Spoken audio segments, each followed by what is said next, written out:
ನೋಡಿ ಸ್ವಾಮಿ ಎಲ್ಲರೂ ಕೂಡ ಮದುವೆ ಆಗ್ತಾ ಇರೋರು. ಮದುವೆ ಆಗಿರೋರು. ಇಲ್ಲೊಂದು ಜೋಡಿ ಇದೆ, ಇಲ್ಲೊಂದು ಜೋಡಿ ಇದೆ. ಇದೇ ಹಾಲು,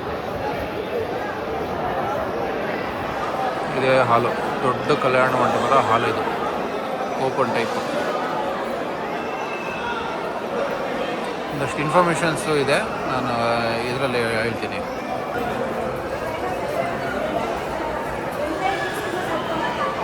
ರಿಜಿಸ್ಟರ್ ಡೀಟೇಲ್ಸು ಇದೆಲ್ಲನೂ ಕೂಡ ತಗೊಂಡ್ಬರ್ಬೇಕು ಅಂತ ಇವ್ರು ಹೇಳ್ತಾ ಇರೋದು.